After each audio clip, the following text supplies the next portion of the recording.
ہزاروں کے لشکر ہوئے ہیں ہمیشہ۔ مسجد اقصیٰ کیا ہے؟ مسجد اقصیٰ تمہارا قبلہ اول ہے۔ مسجد اقصیٰ 1,24,000 انبیاء کی امامت والا مرکز ہے۔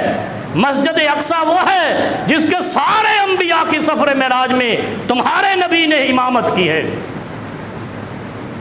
مسجد اقصیٰ وہ ہے کہ اگر کعبے میں نماز پڑھو، مسجد نبوی میں 1,000 نماز کا ثواب ہے، مسجد اقصیٰ میں 500 نمازوں کے ثواب ہے۔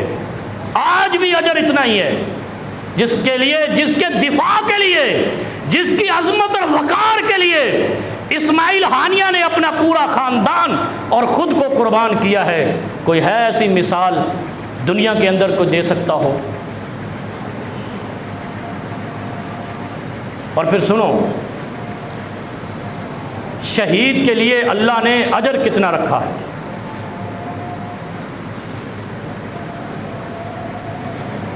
شہید ایسا وہ معجزہ ہے، معجزہ جو اللہ نے رکھا ہے کہ جس کو کوئی عذاب ہی نہیں ہوگا۔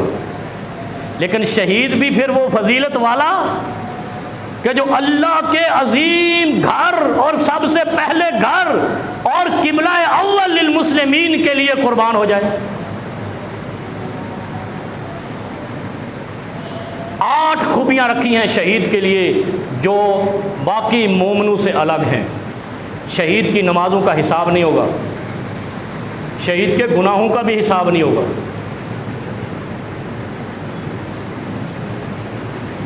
شہید کے لیے صرف ایک چیز ہے کہ وہ مقروض نہ ہو۔ سنو، پھر اس کی بھی میں آپ کو وضاحت کر دوں، پھر زندگی میں موقع ملے نہ ملے، شہید کا قرض نبی ادا کرے گا۔ یہ بات آپ نے پہلی دفعہ سنی ہوگی۔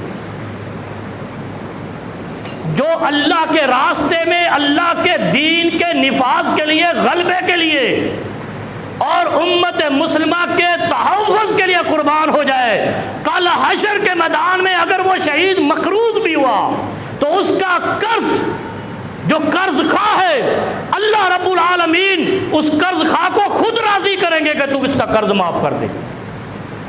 اگر وہ سنگ دل پھر بھی معاف نہیں کرتا تو پھر پیغمبر علیہ الصلوۃ والسلام اس شہید کا قرض اپنی طرف سے ادا کریں۔ کتنا مقام ہے شہید کا۔ مقروض شہید کے قرض خواہ کو اللہ کہیں گے اس کو معاف کر، میں نے جنت بھیجنا ہے۔ اور اگر وہ پھر بھی معاف نہیں کرتا رب کے کہنے سے بھی، پھر پیغمبر اپنی طرف سے قرض ادا کریں گے کل حشر کے میدان میں۔ دہرائی ہے یہ میں نے بات چیلنج کے لیے کہ جو اللہ کے دین کے اعلاء کلمت اللہ کے لیے حقیقت میں شہید ہوتا ہے، اس کے راستے میں جنت میں جانے میں کوئی رکاوٹ نہیں ہوتی۔ پھر اللہ ایسے شہید کے لیے ایک اور تحفہ دیتا ہے۔ میدان حشر لگا ہوگا نا، میدان حشر میں شہدائے اعلاء کلمت اللہ والوں کے لیے خیمے لگے ہوں گے، جیسے عرفات کے میدان میں خیمے لگتے ہیں۔ شہید اپنے خاندانوں سمیت ان خیموں کے اندر رہیں گے۔ اور دوسری بات، تیسری بات، شہید جس دن شہید ہو جائے، جب تک وہ جنت میں داخل نہ ہو جائے اس وقت تک اس کے اعمال نشو و نما پاتے رہتے، اس کا جہاد کا اجر بڑھتا رہتا ہے۔ باقی سب کے انقطع عملہ الا من ثلاث، منقطع ہو جاتے ہیں۔ شہید کا اجر منقطع نہیں ہوتا۔ اس لیے شہدائے بدر، شہدائے احد کی نبی علیہ السلام نے کہا تھا ایسے ہی دفنا دو، کیونکہ جو جیسے موت کا شکار ہوگا کل ویسے ہی اٹھے گا۔ پھر شہید کا پہلا قطرہ جب نکلتا ہے جو اعلاء کلمت اللہ کے لیے ہوتا ہے، سارے گناہ معاف، قبر کا عذاب معاف ہو جاتا ہے۔ پھر ایک بات آپ کو، یہ سفید پگڑی اور سبز پگڑی باندھ کر بستر کمر پہ لاد کر پھرنے والے گمراہ کرتے ہیں کہ 72 حوروں سے شادی ہوگی، بالکل جھوٹ ہے۔ صرف شہید کی شادی جنت میں 72 حور عین کے ساتھ ہوگی، یہ تبلیغ کے مشن والوں کی نہیں ہوگی۔ یہ جھوٹ بولتے ہیں، گمراہ کرتے ہیں جہاد سے ہٹانے کے لیے۔ صرف شہید کی 72 حوروں سے شادی ہوگی جنت کے اندر۔ اللہ کے بندو، اچھا یہ گمراہی کیوں پھیلی ہے؟ میں اکثر کہتا رہتا ہوں، گمراہی کے پھیلنے کا سبب مولویت ہے، جنہوں نے کوئی حدیث کہیں جڑ دی، اپنا پیٹ ہرا بھرا کر لیا۔ فضل صاحب اپنے پیٹ کے لیے دین کے معنی کو بدلے۔ کوئی ایک حدیث نہیں ہے جس میں دعوت دینے پہ 72 حوروں سے جنت میں شادی ہوگی۔ صرف شہید ہے جو اعلاء کلمت اللہ کے لیے، اور پھر اعلاء کلمت اللہ بھی یہ ہے کہ خدا کے قبلہ اول کو بچانے پہ جو خاندان قربان ہو جائے، اس کے لیے جنت میں کون سا مقام ہوگا؟ کبھی سوچا ہے آپ نے؟ 72 حوریں بھی اس کے لیے کم ہیں۔ یہ آج کنسپٹ کلیئر کر جاؤ۔ بستر اٹھا کے مسواک منہ میں لگا کے آپ کے دروازے پہ بیل بجا کے کہتے ہیں آ جاؤ نماز پڑھیں۔ جو لوگ من لم یحکم بما انزل اللہ فاولئک هم الکافرون فاولئک هم الظالمون فاولئک هم الفاسقون، جو اللہ کے دین کے نفاذ کے لیے نہیں نکلتا ہے، وَأَعِدُّوا لَهُم مَّا اسْتَطَعْتُم مِّن قُوَّةٍ، جرت کے ساتھ تیاری نہیں کرتا ہے بندوق چلانے کی، تلوار چلانے کی، وہ فاسق بھی ہے، ظالم بھی ہے، کافر بھی ہے۔ بستر اٹھا کے کلمت اللہ کا اعلان نہیں ہوتا۔ 313 نکلے تھے، کوئی بستر نہیں تھا، تلوار کندھے پہ لٹکی ہوئی تھی، اسلام غالب آ گیا تھا، ریاست مدینہ وجود پذیر ہو گئی تھی۔ 3 ارب مسلمان، 1.5 ارب مسلمان بس آٹا گھی تیل دال چاول بیچ رہا ہے اور کچھ نہیں۔ ایک اسماعیل ہانیہ جس نے امریکہ کو بھی مجبور کیا، اسرائیل کو بھی مجبور کیا کہ میں تمہاری گردنیں اتاروں گا، اور انہوں نے دھوکے سے بلوا کر اپنے ایجنٹوں سے شہید کروایا۔ اس کا مقام کتنا بلند ہے؟ کوئی ہے اتنی جرت والا؟ جب پاکستان بنا تھا، میں ایسا احسان فراموش نہیں ہوں کہ حقیقت کو بیان نہ کروں۔ رب کعبہ کی قسم ہے، اس وقت بھی ایسی قربانیاں دی گئی تھی۔ جا کر پوچھو مہاجروں سے، وہ چھوڑو مہاجروں کو، تم ادھر کے انصاریوں سے بھی پوچھو جن کو جاتے جاتے سکھوں اور ہندوؤں نے ذبح کیا تھا۔ کیا سندھیوں پر ظلم نہیں ہوا تھا؟ تاریخ پڑھی ہے، پنجابیوں پر ظلم نہیں ہوا؟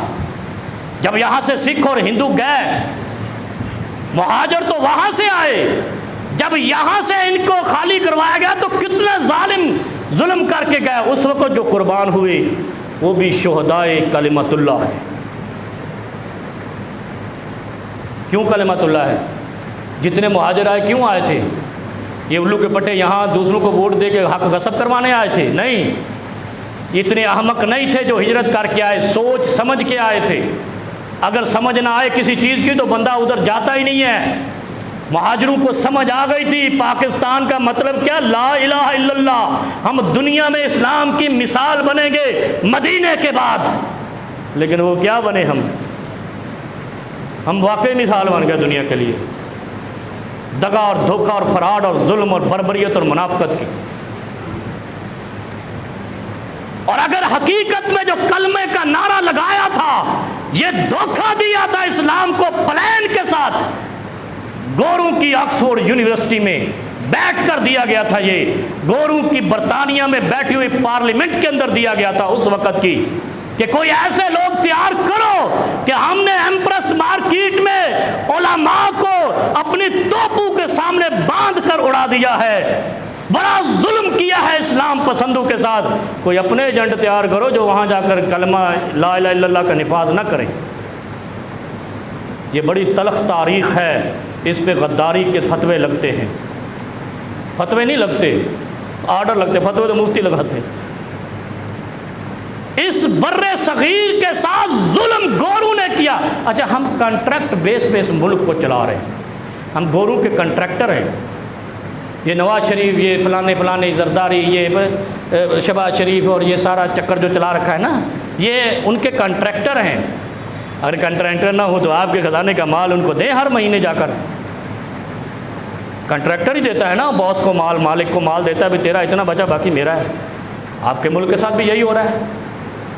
یہاں 5 سال حکمران رہتے ہیں، بیمار نہیں ہوتے، پھر سارا مال اٹھا کے لندن بیٹھا ہوتا ہے، اور ہم کہتے ہیں ہم پاکستان، پاک وطن ہے ہمارا، لیکن پلیدوں کے حوالے ہے۔ لوگ کہتے ہیں یزیدوں کے حوالے ہے۔ یہ ان کی کیا اوقات ہے یزید کے سامنے؟ یزید تو کچھ اور چیز تھا۔ یہ یزید یہودیوں کا ایجنٹ نہیں تھا، یزید نصارہ کا ایجنٹ نہیں تھا۔ یہ ذہن میں رکھنا، یہ جھوٹ بولتے ہیں۔ یزید یہودیوں کے لیے کام نہیں کر رہا تھا، وہ ابن سبا کر رہا تھا، ان کی آل اولاد کر رہی تھی، اور وہ کوفے میں تھا۔ یہ ایسا جھوٹ بلایا ہوا، دنیا کو گمراہ کیا ہوا یزید۔ وہ یزید کافر بھی نہیں تھا، یہودیوں کا ایجنٹ بھی نہیں تھا، عیسائیوں کا ایجنٹ بھی نہیں تھا، امریکہ اور برطانیہ کا ایجنٹ بھی نہیں تھا۔ تمہارے اوپر تو ان کے ایجنٹ ہیں۔ تو یزید کہاں اور یہ کہاں؟ کیا پدی کا شوربہ۔ وہ کیسے پیر میر علی شاہ کہتا ہے، کتے میرے علی کتے تیری ثنا، گستاخ اکھیاں کتے جا لڑیاں۔ وہ تمہاری عقلیں کہاں جا لڑی یزید؟ یہ یزید سے بدتر ہے آج کے حکمران۔ پھر آپ سنو، آخری انعام شہید کے لیے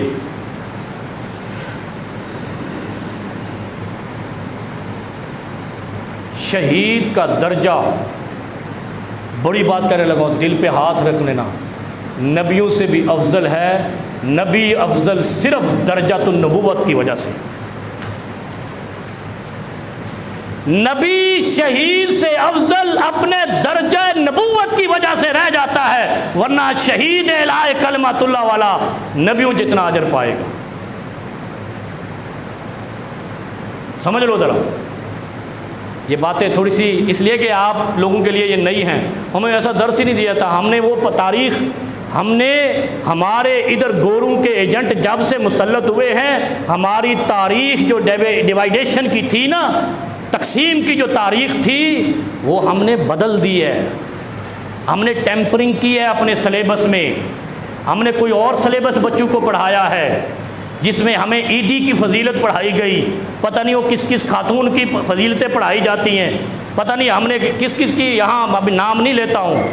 وہ تاریخ ہمیں نہیں پڑھائی کہ ایمپریس مارکیٹ کے اوپر گورے کیوں اتنے پریشان ہیں کہ اس کو اسی شکل میں بحال کرو۔ وہ یہودی اور عیسائی کتے وہ مرکز رکھنا چاہتے ہیں آپ کا ایمپریس مارکیٹ، کہ جہاں پر انہوں نے 1857 کی جنگ آزادی کے مجاہدین کو پھانسیوں پر لٹکایا تھا، جن کے جسموں پر استریاں گرم پھیری تھی، جن کی گردنوں کو اتار کے لٹکایا تھا، جن کو ٹینکوں اور توپ خانے کے آگے باندھ کر فائرنگ کے ذریعے اڑا دیا تھا۔ وہ اس نشانی کو، اپنی یادگار کو رکھنا چاہتے ہیں، اور ہم جنہوں نے گوروں کو یہاں نکلنے پر مجبور کیا، ان کی تاریخ کو ہی ڈیلیٹ کر بیٹھے ہیں اور ایک نئی تاریخ لے آئے ہیں۔ اس تاریخ میں جہاد، اچھا میں آپ کو ایک بات آخری بتاؤں، پھر دوسرا خطبہ شروع کرتے ہیں۔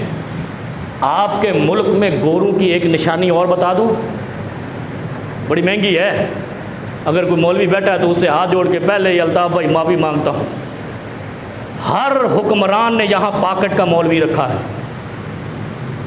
رفیق بھائی، ہر سیاسی پارٹی کے پاکٹ کا ایک مولوی ہوتا ہے۔ گوروں کی پاکٹ کا مولوی وہ غلام احمد قادیانی تھا۔ آپ کے نون لیگ کا کون ہے پتہ ہے آپ کو؟ پیپلز پارٹی کا کون ہے پتہ ہے آپ کو؟ پی ٹی آئی کا بھی تھا ایک۔ یہ وہ لوگ ہوتے ہیں جو اسلام کا نقشہ اور منہج بدل کر حکمرانوں کی کاسا لیسی کرتے ہیں، اور یہ عباسیہ دور سے شروع ہوا تھا۔ انہوں نے بھی مولوی پاکٹ کے رکھے تھے، ہاں بھائی ہم جو بھی کریں ٹھیک ہے۔ نون لیگ کے بھی بڑے مشہور ہیں، ایک پیر بھیرا شریف والے ہیں، ایک ساجد میر صاحب ہیں۔ پیپلز پارٹی کے وہ بڑی ایک گدی ہے رحیم یار خان کی، کاظمی صاحب والی۔ پی ٹی آئی کا مولوی تھوڑا چھوٹا تھا، کیونکہ یہ قدر کسی کی کرتے نہیں نوجوانوں کے علاوہ۔